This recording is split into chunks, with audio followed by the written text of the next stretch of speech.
We've been asking the question, has God spoken? As we're going through a series looking at evidence for the Bible. And we'll be looking at a whole bunch of different things. The first one that we're looking at is prophecy, to show that God has spoken. So this is the issue of prophecy. This is really the fingerprint of God. I mean, information that could not have just come from the mind of man. At least no reasonable person thinks that this comes from the mind of man. 2 weeks ago, we looked at the false prophecies from Jehovah's Witnesses. We looked at them from Mormon sources, actually specifically Joseph Smith, the prophet, original prophet and founder of Mormonism. We looked at their false prophecies because I wanted to show the contrast of biblical prophecy to fake prophecies, so that hopefully it hits home. Wow, this is impressive, because sometimes we see what's amazing and we don't recognize the value of what we're looking at.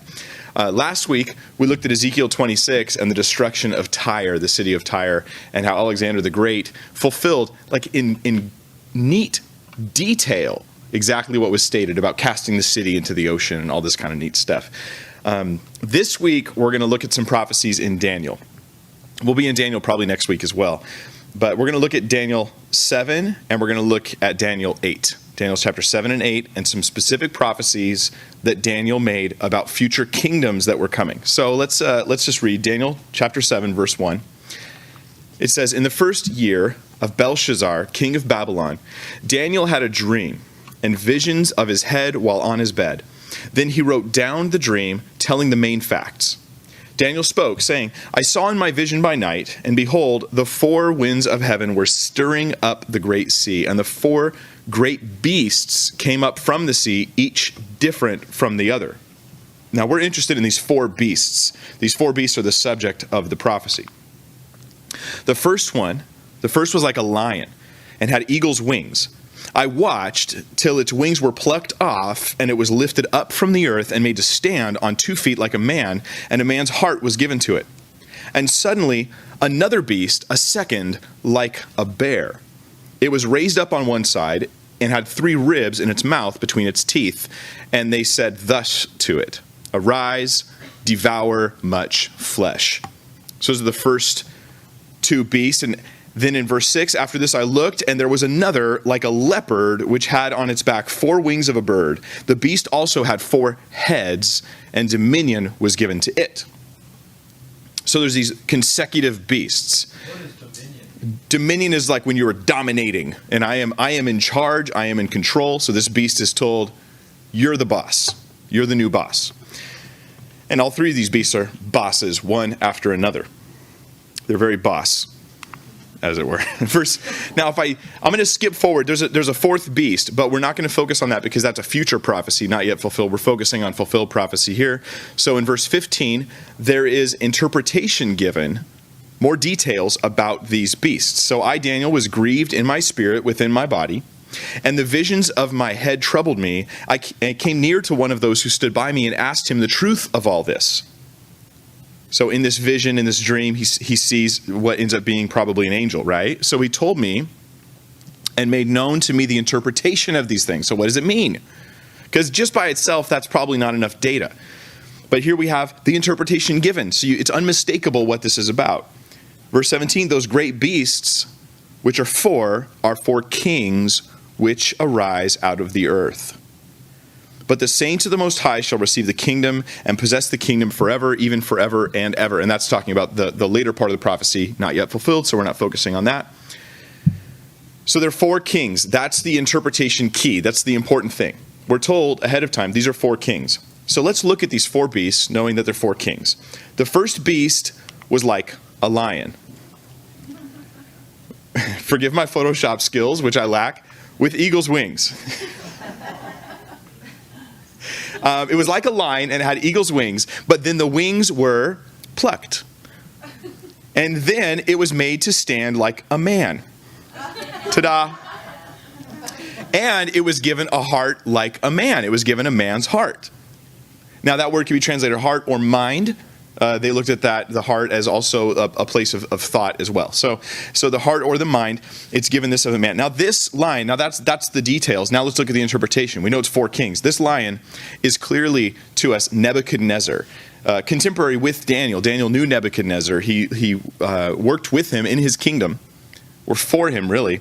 And this lion is Nebuchadnezzar, the king of Babylon. He's actually referred to as a lion by name in Jeremiah chapter 4, verse 7, in Ezekiel 17:3. So you have other prophets who referred to Nebuchadnezzar as a lion. Lions were common in Babylonian art. In fact, the Ishtar Gate, which Nebuchadnezzar built, here's a picture of it as they uncovered it, actually had lions on it. Lions were also on the walls of the city, and there was a trail of lions heading from the Ishtar Gate into one of the temples of the city. Lions were also found on the palace walls. So a lion for Nebuchadnezzar seems very appropriate. The wings represent majesty and dominance. They're actually specifically the wings of an eagle. So you've got the lion, the king of the beasts, and the wings of an eagle, the king of the birds. So you've got the king. And Nebuchadnezzar had this massive world empire. And it was really, in a lot of ways, it was the first of its kind. He's even, some people call him the first world ruler. And you're like, world ruler? Well, yes, of the human occupied known world at the time, this was it. It was massive. He was the lion. I can sit down wherever I want, stand up wherever I want, do what I want. I'm the king. But the prophecy says that his wings are plucked. Well, they are plucked, and then he is made to stand like a man, and he's given a man's heart, which could also, like I said, be translated a man's mind. Now, this event is recorded in Daniel chapter 4. If you go to Daniel 4, some of you know the story. Nebuchadnezzar was exalted with arrogance and pride. He's like, look at this great Babylon which I have built. Look at this awesome nation that I run. I am awesome, basically, is the short version of his long speech about how great he is. And then God says, no. And he is brought low. In fact, he becomes mad. He becomes crazy. For 7 years, Nebuchadnezzar is basically wandering around, crazy, still technically the king, but he's not really accomplishing much, so they're probably just kind of like pandering to him like some nations have done when they've had a crazy monarch. And they're just like, just keep him happy, you know? And so he's like this for 7 years. His hair grows out long. His nails grow out like claws. I mean, it's like he's a beast. And then it clicks. And he suddenly comes to his senses and he realizes, God is great. It's not me. And because he's lost everything, he's had everything and lost everything, he sees how futile it all is. And then he gains what? A man's heart, wisdom. He gets set upright. So he's like a man. He's no longer just like this ferocious lion dominating the world, but rather he's like a man. So now you might say, Mike, that's not prophecy. And you're right. That's not really prophecy because these things happened contemporary to Daniel. He lived with Nebuchadnezzar. So he experienced him. He talked with him. He watched this descend into madness. In fact, he was there even when Nebuchadnezzar was gone and the next king came in. So that's not prophecy, but you know what it is? It's a pattern of interpretation that we will follow as we look at the other kings. So we're given one that's really easy to figure out, the lion, very easy to figure out within the context of Daniel, so that as we look at the other beasts, we can click and go, okay, it's going to be this type of thing. It's going to follow this pattern. So let's look now at the second beast. The second beast was a bear. The bear actually is the next empire, the next kingdom to come take over after Babylon. Not long after Nebuchadnezzar, Babylon is conquered by the Medo-Persian Empire. Now, they had a good, long, strong empire from 539 to 331 BC. And they take over the Babylonian empire. Now they're in control. Now they're in charge. You may have heard of a guy named Cyrus the Great. Cyrus the Great was the founder of the Persian or Medo-Persian Empire. It actually, it started out a certain way. See, Media, this land, they were dominant, and Persia was just sort of a satellite or a region within Media. They were in charge. The Medes are the empire in control. The Persians are subjective to them. When Cyrus comes into power, he actually takes over their empire, ousts their king, and becomes the king of the Medes and the Persians. And then they sort of switch roles, one becoming subjective to the other. So this is the bear raised up on one side. Now, Daniel 8 is going to verify this information because it'll give us more details. But the bear's raised up on one side. That's one of the details of it. Remember, Media was the overlord of the Persians. Cyrus came in. He flipped things. He took over the Persians, slowly rose to power. In 546, he took the capital of Media, And he declared himself the king. In fact, 3 years later, when he was able to give himself this official title, he declared himself the king of the Persians. So he had the Persian, and we call it now the Medo-Persian Empire, but it went like this. Here's the Medes, here's the Persians, as they're under the Medes, and then there's still one empire, but the Persians take over. And later on, the Persians speak of the Medes as like second-class citizens. So this is the Medo-Persian Empire. This is the bear. Now, the bear seems to represent their sort of style of doing things. They sort of the lumbering, just almost clumsily just wrecking everything in their way, and that's kind of how the Persians did it. The bear has 3 ribs in its mouth. Hey, Bible teacher, not tech guy so much, but yes, it's 3 ribs in its mouth. And the number 3, well, this probably represents the 3 major nations that the Medo-Persian Empire took over, which was Babylon, Lydia, and Egypt. And these are 3 major nations that they actually conquered and took over, establishing their empire beyond just the walls of Persia. It was told, arise, devour much flesh. This phrase, arise, devour much flesh, I think is saying, okay, we had the king, we have the Babylonians, the lion, and then now we have the bear. Now it's your turn. Arise, now it's your turn. Take over. So he's got those ribs. Those are the 3 countries that he took over. And then we get to the third beast. The third beast. The third beast was a leopard with 4 wings. This was actually, someone else did this, but I took it. And the leopard is the next major world empire. These are consecutive world empires. There was nobody in between that was the world empire. It was just went from Babylon, Medo-Persia, into Alexander the Great's empire, the Greek empire, Macedonian Greek empire, 336 to about 323. And that's not just, that we're looking at his time of ruling specifically. That's how long Alexander the Great ruled. He came in power when he was 20 years old, and he controlled the empire, he expanded it, and he took over very quickly, very, very quickly. He conquered his entire empire in just that period from 20 years old till he was 33 in 13 years. Keep in mind, Nebuchadnezzar sieged Tyre for 13 years, one city. Alexander conquered his whole empire in that time. And a lot of it, towards the latter end, he just blasted through and spent the majority of the time just consolidating Greece before he moved on. So this is the idea is, okay, now you're next. You've got 4 wings. That speaks of speed, just like the creature, the leopard, speaks of speed. It's all about speed. It's all about how fast he does it. Not like the lion, not like the bear. No, he's just zooms out there and takes over. That was what was remarkable about Alexander the Great. That's why we call him great, is because he was so fast at what he did. He's Muhammad Ali of the ancient world, sort of. Now, we read about what this guy did to the city of Tyre. It took about 7 months for him to accomplish his siege and destruction of the city of Tyre, build that causeway. You might get the impression that he did this sort of thing everywhere he went. But actually what happened is people just bowed down and gave in, especially after hearing about the stuff that he was doing in Tyre. They just yielded. He went from Tyre down to Egypt and just took it over. He went out to the east and just took over. He was known for marching his troops for days on end so that the enemies couldn't consolidate their land and get ready for war. He was just like, I'm going to get over there before you're ready for me. He would chase the enemy, and he wouldn't let his troops rest. And he kept pushing him and pushing him and pushing him and pushing him. And so this is what he's known for, is his speed. It's what he did. There were 4 heads on this beast. Well, Alexander the Great's empire, after he died, was given to 4 different generals. 4 different generals. And these 4 men took over and split the empire into 4 pieces. And so this actually, now all this is fairly impressive. I think it's really interesting, right? I mean, it really ties legitimately to actual history. But as we continue and we get into Daniel 8, we're going to see that there's way more details. And those 7 and 8, when you put them together, comprise this really detailed account of ancient history. So we're talking way past the time of Daniel, way past the time of Nebuchadnezzar, that this stuff happens.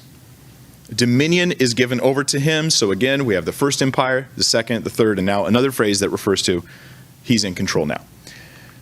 Now this is the 4th beast we're going to skip because that's future prophecy. Again, it's really interesting, but it's not the subject for tonight. Daniel's second vision, Daniel 8. We're going to spend the rest of our time tonight in Daniel chapter 8. He has another vision in the 3rd year of the reign of King Belshazzar. A vision appeared to me, Daniel, after the one that appeared to me the first time. I saw in the vision, and so it happened while I was looking, that I was in Shushan in the citadel, which is in the province of Elam, and I saw in the vision that I was by the river Ulai. Then I lifted my eyes and saw, and there standing beside the river was a ram. He's going to see 2 creatures this time. A ram which had 2 horns, and the 2 horns were high, but one was higher than the other, and the higher one came up last. I saw the ram pushing westward, northward, and southward, so that no animal could withstand him, nor was there any that could deliver from his hand, but he did according to his will and became great. Now that's pretty much the major chunk of the vision there, but then we begin to get the interpretation of this later on in the chapter, so I'm going to skip forward to that in verse 20. The ram which you saw, having the 2 horns, they are the kings of Media and Persia. Specifically named. So the ram, we already know who this is. In fact, this corresponds to what animal was it in the last vision? The bear. So now we have a ram, the bear that was lifted up on one side. Now we have a ram that has 2 horns, and one's higher than the other, but it came up last. These are the kings of Media and Persia. Media was already very big at the time of this prophecy, and was in the process of joining with Persia when Daniel was alive. It was just in that process of happening. Persia was relatively small. Here's the ram. One horn's higher than the other, pretty much. So go with it, man. Just go with it. The ram was the Medo-Persian empire from 539 to 330 BC. That's the timeline of this empire. Again, there are 2 horns. The 2 horns are Media and Persia. Media and Persia. One of the horns came up last. That's Persia. Media was in power first, Persia was a client state, and then it rose to power and actually ended up becoming the namesake, the Persian Empire later on is what it ends up being called. So it's higher, which means it's higher in prestige. It's above the other. The horns will represent kings and represent authorities, and so the authority of one is higher than the other. So it's pretty interesting stuff. Now as we continue, and as I was considering, suddenly a male goat came from the west, across the surface of the whole earth without touching the ground. It's going so fast. And the goat had a notable horn between his eyes. Then he came to the ram that had 2 horns, which I had seen standing beside the river, and ran at him with furious power. And I saw him confronting the ram. He was moved with rage against him, attacked the ram, and broke his 2 horns. Both those horns, Media, Persia, they're both broken by this. There was no power in the ram to withstand him, but he cast him down to the ground and trampled him. And there was no one that could deliver the ram from his hand. Therefore the male goat grew very great, but when he became strong, the large horn was broken, and in place of it 4 notable ones came up toward the 4 winds of heaven. We're also given an interpretation of what we just read here. So let's skip forward, Daniel 8, verse 21. And the male goat is the kingdom of Greece. It's the kingdom of Greece. And the large horn that is between its eyes is the first king. As for the broken horn and the 4 that stood up in its place, 4 kingdoms shall arise out of that nation, but not with its power. Now this is detailed explanation, so you can't mistake it. It's the kingdom of Greece. It's the Medes and Persians. There'll be this power thing that happens between the Medo-Persian Empire. Then the Greeks are going to come in, destroy, and take over the Medo-Persian kingdom. And it's going to be this horn's going to be the first king, whoever's considered the first king of this new empire. They're going to do this. Pretty specific here. The goat represents, again, the Greeks. They began their empire in 336. I didn't put an end date because it kind of depends on how you count it. Did it end at Alexander's death? Do you continue counting when the empire splits? But right about that time, 336, that's when he comes in and takes over. Here's an actual coin from ancient Macedonia that has a goat on it because the goat was tied with Macedonia. See, Alexander wasn't just a Greek. He became the king of the Macedonians. And then he helped consolidate the Greeks and then move forward as the Greek ruler to take over Egypt and Tyre, of course, we learned that, Palestine, move into Persia and all that. He was a Macedonian. They were symbolized by goats. In fact, his son was named Alexander Agus, which means goat or son of the goat. Interestingly, a good name, right? The first Macedonian king that they ever had was said in legend to be aided by goats. And so, Macedonia and goats go together. So it's appropriate that the Greeks are connected with goats here in this vision. The one horn that it has, this single horn, is a specific ruler. That ruler is Alexander the Great. He was really the first king of this empire. He established the empire. The goat is said to fly without touching the ground from the west, which is, if you can put your Mediterranean map in your brain, they would be in the west compared to Israel and compared to Persia. They're flying from the west to come and take over and destroy the Persian Empire. It's said that this goat will run right over the ram, just destroy the ram, just break the horns, and the ram will have no power to resist. And this is exactly what happened. In about 3 years, he conquers Persia. What? Yeah, boom, you're mine. About as much time as it takes for his troops to march across this place.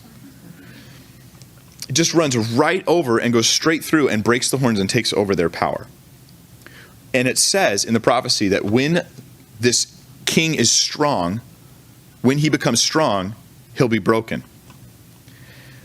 Alexander, from 20 till he was about 32 years old, he ruled over the Greeks and built this amazing empire, this massive empire.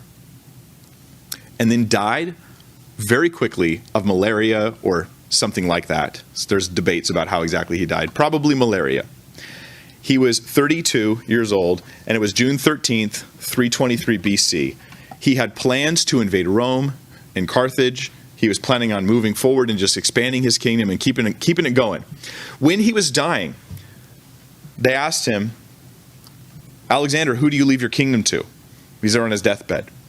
And Alexander, he was kind of a jerk, okay? He was not a good guy. He was not someone you want to hang out with. He was successful at killing people and taking their land. It's pretty much.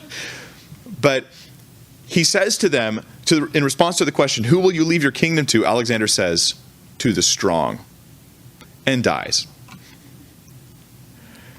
You can imagine this did not create the most stable environment for the people trying to take over after he left. And so it ends up being that after Alexander, the horn is broken after he dies, that his kingdom is split into 4 pieces, like we said with the leopard, the 4 heads.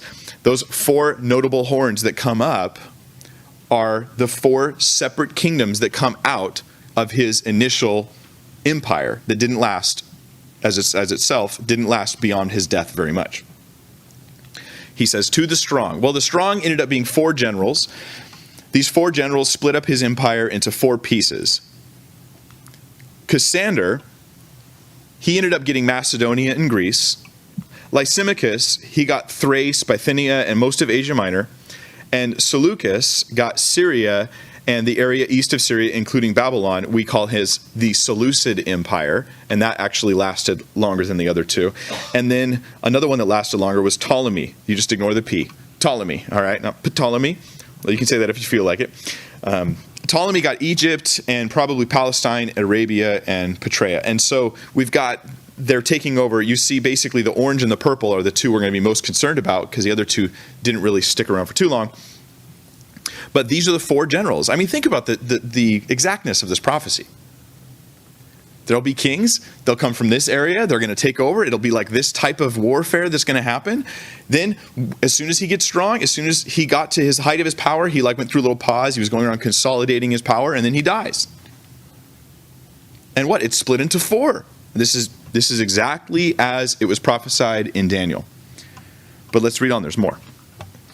In Daniel 8, verse 9, it says, and out of one of them, remember there's 4 horns that come up out of that one horn. So we're still talking about the goat. We're still talking about the Greek empire split up into these 4. Out of one of them, one of those 4, came a little horn, which grew exceedingly great toward the south, toward the east, and toward the glorious land. And it grew up to the host of heaven, and it cast down some of the host and some of the stars to the ground and trampled them. He even exalted himself as high as the prince of the host. And by him the daily sacrifices were taken away, and the place of his sanctuary was cast down. We will go back over all this, so we're just going to read it, and then it gets it in your mind, because it's a lot to take in all at once. And this is the end. We're going to talk about this little horn, and that's it for tonight. So hang in there. You're doing good.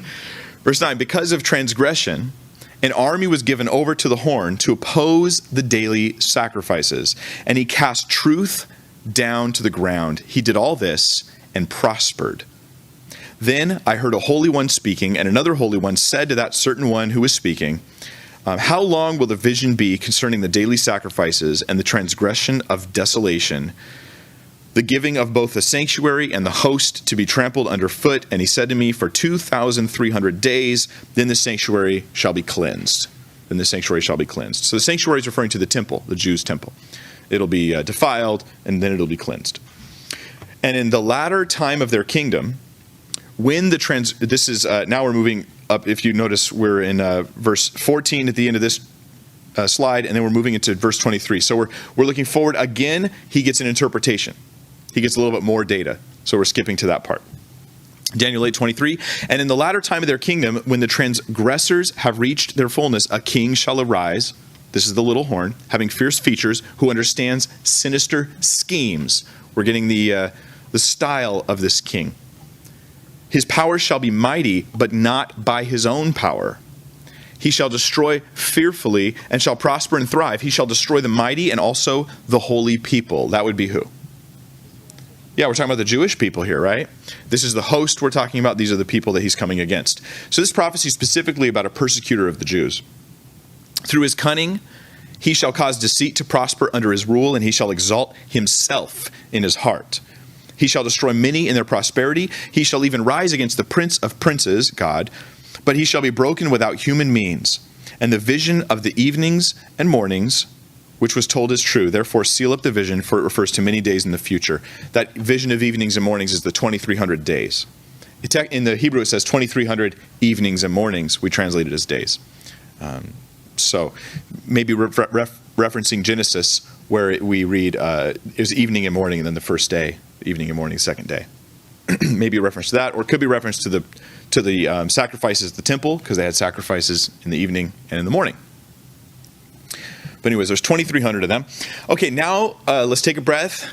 We're going to look at how this prophecy was fulfilled in the life of one horrible individual named Antiochus Epiphanes, or Antiochus IV is his real name. He gave himself the name Epiphanes.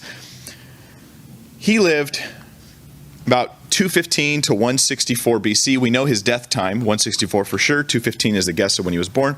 He was a king of the Seleucid Empire. So Alexander the Great's empire broke into 4 pieces.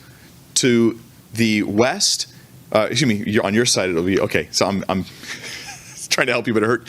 Okay, so in the east, you had the Persians. That area that was taken over by Alexander became the Seleucid Empire. General Seleucus took it over. One of his, not a descendant necessarily who deserved the throne, but one of his descendants came and took over. He arose from the Seleucid horn, is what I'm saying. And we have that in verse 9, where it said, out of one of them came a little horn, which grew exceedingly great toward the south, toward the east, and toward the glorious land.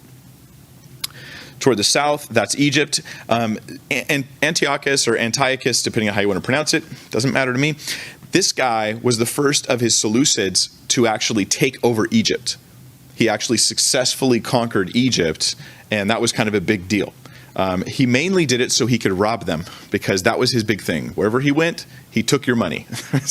He was all into plundering. He was into plundering and financing whatever else he had going on, other things. He also was powerful, that's to the south, to the east, and so that would be in the land where he actually starts out. He's powerful in his own land, and also even extending his borders and fighting people on that side, on the east, and also the glorious land.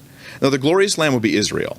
This is clear. I mean, you can't read the Bible without coming to the conclusion that Israel is the center of the earth. As far as prophetically speaking, absolutely Israel is the center.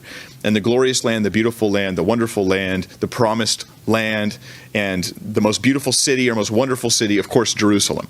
So he's going to be powerful toward the glorious land. He will come in and attack Israel. What he did not threaten was Rome in the west. And it's interesting that there's no mention of him going towards the west. he's a little horn. He's a little guy. He was really short. Antiochus was only 3 feet 2. No, I was kidding. That's a lie. That would be funny. No, it's not that he's short. Rather, little meaning he was of small stature, of small power, but then he boasts great things. He becomes powerful. He came from a place of smaller stature. In fact, he was not supposed to be the king. He was not next in line. He was not in line at all. He was not supposed to be the king of the Seleucids. It's kind of interesting how it happened. So he's, I'll come back to that in a little bit. But he's made notable, but he comes from that small stature. He gains power through schemes, it says, verse 23 and 24. A king shall arise having fierce features, who understands sinister schemes. I like the S's in there. It just fits, word painting as it is. His power shall be mighty, but not with his own power, or it's not power that belongs to him. So he gains power, but he's a usurper in a sense. He takes what doesn't really belong to him, and then he exercises that power. He doesn't own that power, but yet he uses it. So let me tell you a little bit about his background. Seleucus IV, he was the king at the time before Antiochus became king. Now, what happened was, that would be his brother. And what happened was, there was conflict between them and Rome. And sort of as insurance, they took Antiochus as a prisoner to Rome, sort of, keeping him close at hand, like an insurance policy against the Seleucid Empire, because Rome was sort of the big power in the land at this time. Well, Antiochus worked it out so that his brother, Seleucus IV, his brother actually traded Antiochus for Demetrius, his brother's son, who would have been next in line to be the king. So Antiochus, through some deal making, works it out where his nephew gets traded for him. His nephew goes into Rome, and he's now in bonds. He's now, probably treated well. He's a political prisoner, of course. But now Antiochus is back in the land. Then Seleucus IV gets murdered, gets assassinated, but not by Antiochus, by some other guy. Antiochus, he then uses deal making to take the throne. The rightful heir is in Rome, where he was not that long ago. In fact, probably in the same room he was in Rome. So he then takes over, and he uses the help of the king of Pergamum, Eumenes II, and he proclaims himself co-regent with another heir, another Seleucus, who's an infant at the time. Co-regent, right, with an infant. So we know who's really in control, but he does this to try to legitimize his position. So the rightful heir is in Rome. He doesn't try to get him back. No. He declares himself as king with the co-regent. Later, he has this infant murdered. He has the infant killed so that he can take the throne for himself. So did he not understand sinister schemes? Yeah, absolutely. I mean, he didn't take the throne like Cyrus. Cyrus came in and he took over the Persian throne. He killed the king and took his spot, said, I'm the king. Like, this isn't a sinister scheme. This is just brute force. But this was different. This was all scheming and plotting and planning. Later on, when he takes Egypt, he doesn't actually take the capital of Egypt exactly. He sort of makes himself co-heir, co-regent with the king of Egypt, who he's related to, so that the Romans wouldn't get upset and come and cause damage to him because of him expanding. So he works the politics. He's a politician. He would probably do well in our current political environment. So he definitely understands sinister schemes. This is the kind of thing he does. Also, it's toward the end of the Seleucid Empire, as it says in verse 23, in the latter time of their kingdom. Antiochus, he took over towards the end. It was when the Seleucids were beginning to be in decline. Rome, again, is a more dangerous power than the Seleucids are at this point in time. And after his time, shortly after his death, they lost Israel. By 130 BC, not long after he died, they lost all the lands west of the Euphrates. And when the Romans finally came in 64 AD and they took over what was left of the crumbling pieces of the Seleucid Empire, it wasn't even an empire anymore. So he really comes in, and his kingship is sort of the tipping point to say, and now the empire starts to fall apart after him. So it's in the latter time of their kingdom. That prophecy also fits Antiochus Epiphanes, or Antiochus IV. Now let me read to you Daniel 8, verses 9, or I'll just stick at verse 10 here. It says, and it grew up to the host of heaven and cast some of the host and some of the stars to the ground and trampled them. This probably caught your attention. You're like, angels? Did he somehow attack angels? Well, if he did, we wouldn't really probably have any sort of historical way to say he did or didn't. I'm not sure how he could. But actually, I think in Daniel, this reference is Jews, not angels. Because in Daniel 8:24, in the same chapter, in the interpretation, it says, his power shall be mighty, but not by his own. Right? He'll destroy fearfully. He shall prosper and thrive. He shall destroy the mighty and also the holy people. The holy people. And in Daniel 12:3, it says, those who are wise shall shine like the brightness of the firmament, the stars, and those who turn many to righteousness like the stars forever and ever. So it compares people to stars in the same context of the same book. So in this prophecy, the stars of heaven are probably referring to the Jews. Keep in mind, a little horn reached up to heaven, pulled some of the stars down, and trampled them. This is all very symbolic. So probably referring to his attacking and destroying the Jews in particular. So Antiochus Epiphanes, let's look at some more details. His persecution of the Jewish people. He hated the Jews. He literally wanted to destroy either the Jews or at least Judaism. He tried to end the religion of Judaism, which if he was successful would mean that there would be no Christianity. Of course, I think there's good reasons why that couldn't happen. But he persecuted the Jewish people. He told them there'd be no more tolerance. Most of the kings would tolerate other religions. It made it easier to get along in your kingdom. It made it easier if you, like Alexander the Great, I want to sacrifice in every temple I find. I want to give honor and obeisance to all the gods so that I can more easily, gather the people together under my banner. But not Antiochus. No, he was not interested in any of that. He destroyed copies of the Torah and commanded that they would all be burned. To destroy the Jewish Bible, get rid of it entirely. He forbid people to do what was written in the Torah. He said, you can no longer obey the Torah. He sold the high priest position twice. Once to a guy named Jason who came in and was basically trying to make the temple and all that happens there more Greek. And then to another guy, Menelaus, and this guy was even worse, so bad that the people revolted against him. And he was putting pagan altars and stuff like that in the temple. So he sold the position. Interestingly, Jason went and bought the position from a sum of money. He was a brother of the current high priest. And he bought it. He bought the position from Antiochus. And then he sent a messenger to pay some money to Antiochus. And that messenger, Menelaus, he paid more and bought the position out from under Jason. It's just a crazy situation of the things that went down. He commanded the Jews specific things. Jews, you are now commanded to eat pork. Yeah, he commanded the Jews to eat pork, to not circumcise their children, to worship and sacrifice to Zeus, or die. He was going to stamp out and destroy the Jewish beliefs and religion and people, their culture, if at all possible. He killed 40,000 Jews in just a 2-day period of time. His persecution of the Jewish people was intense. He was the BC Hitler. I mean, he just wanted to ruin and destroy.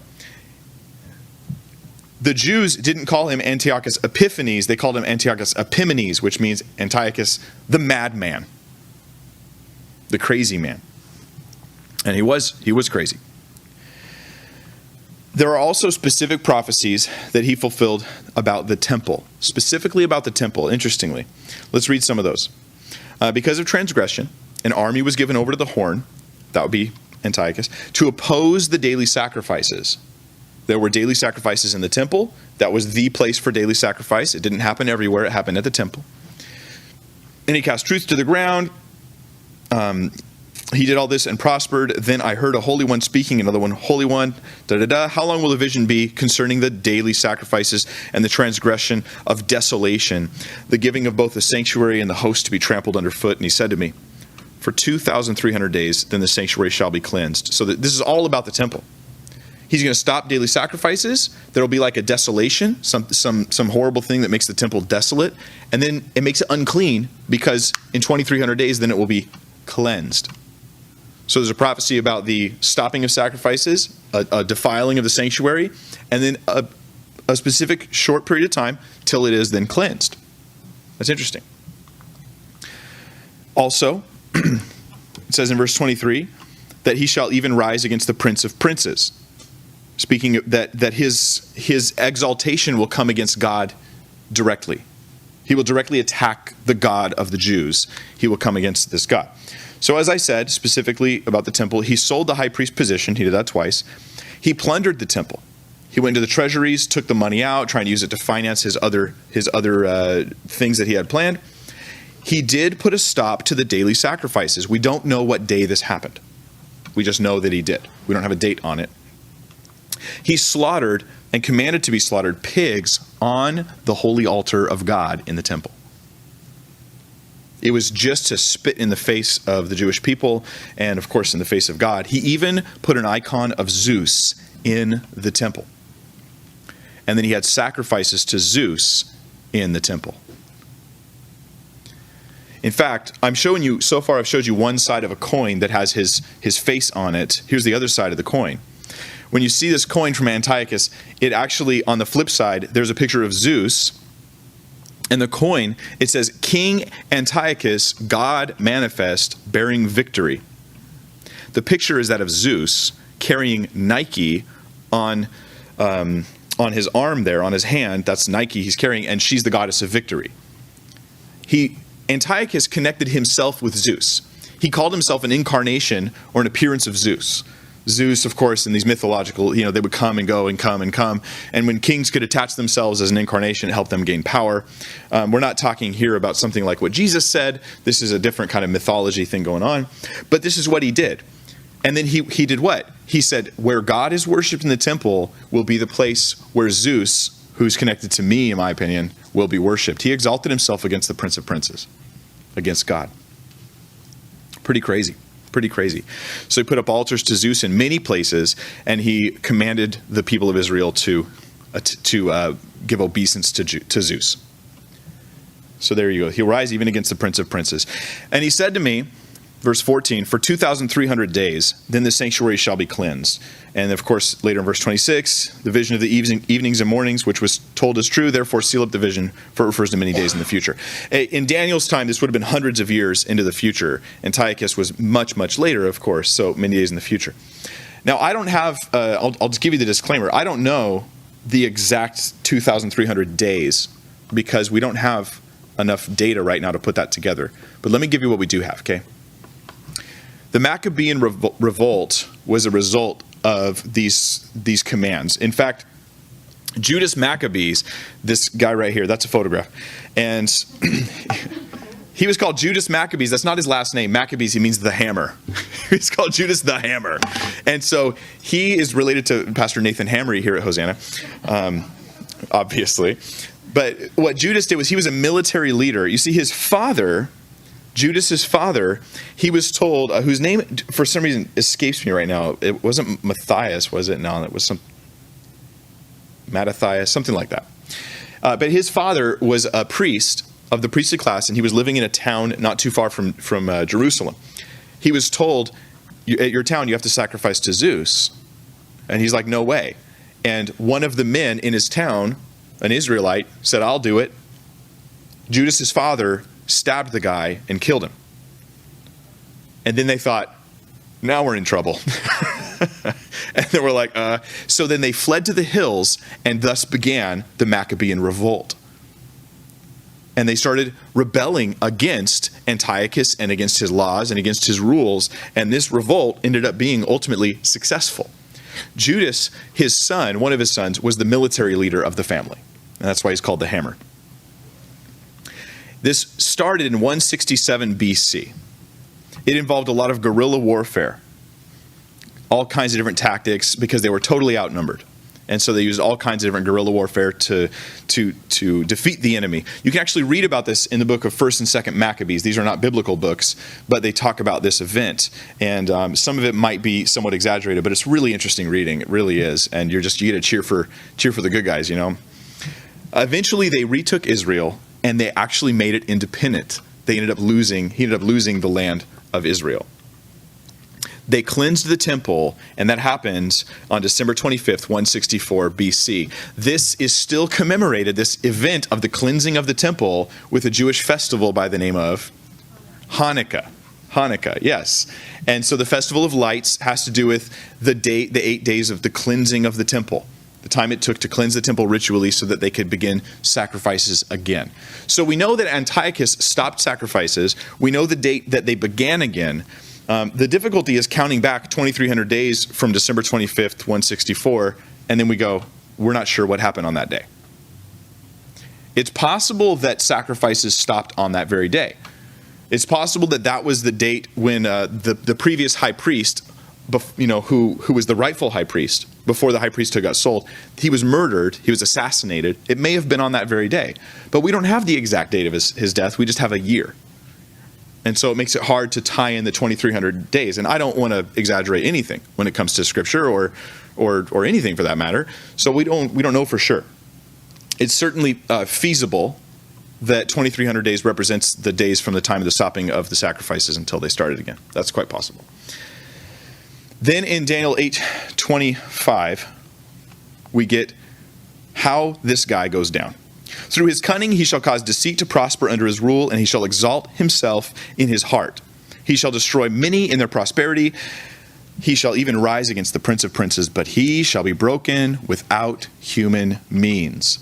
So if Antiochus died through being assassinated, through a battle, through a rebellion of some kind, then this prophecy would fail. But he actually died in 164 BC, not in battle, not assassinated.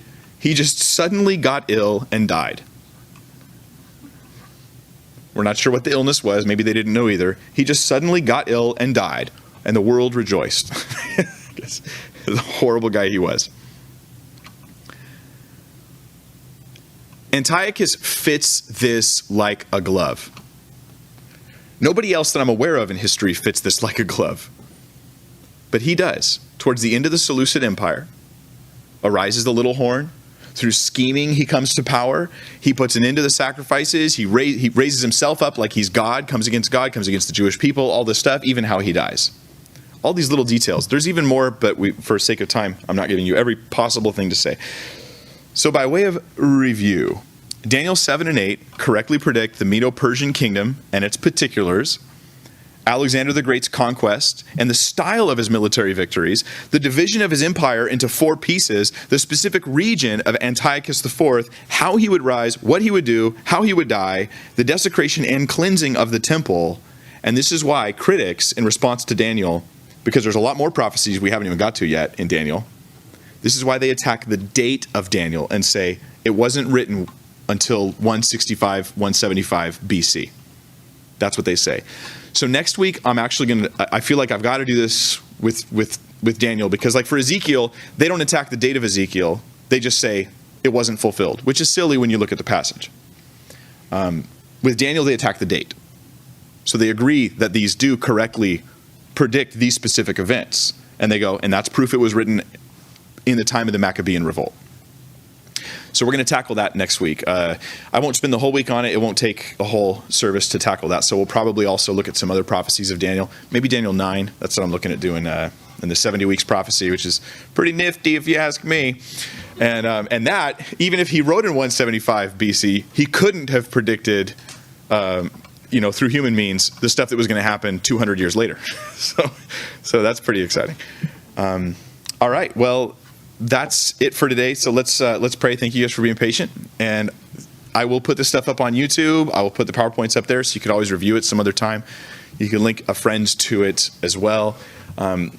If I were you, as we go through this prophecy thing, I would consider taking just 1 or 2 of these prophecies, not all of them, 1 or 2 that you go, I really like that one. And listen to it once or twice, 3, maybe even 4 times. Get it sort of in your pocket where you can restate the main points to a friend on the street. You just got 1 or 2 prophecies, because that will be your crowbar that opens the door to then just sharing the gospel of Jesus with them. So I really like that. I like that just 1 or 2. You're not going to know it all. I have to study to be able to deliver this stuff. I don't just have it off the cuff. I have Ezekiel 26 off the cuff because I've spent the time to try to get it. I've got Psalm 22 off the cuff. Here's the 2 that I try to have ready to go. I could open the Bible and just say, hey, look at this. So I recommend you do that. Pick 1 or 2 of the things that we're going through and have that ready for whoever you share with, and we'll just be that better equipped. Let's pray. Father, we thank you for your word and for the fact that you've given us reason to believe that you have spoken. That we look and we say, wow, I don't know how to explain that except that you've spoken. And then your word takes this place in our hearts and in our minds as the truth of God communicated wonderfully to us in such beautiful and amazing ways. Lord, we can't wait till we get to the prophecies about Jesus, till we get to even more evidence, the unity of the Bible, the archaeology, and all that kind of fun stuff. It's amazing, Lord. So we pray that we just be equipped and our confidence would be strong in your holy word, and we would be able to stand against the wiles of the enemy because we have put on the belt of truth. In Jesus' name, amen. I cast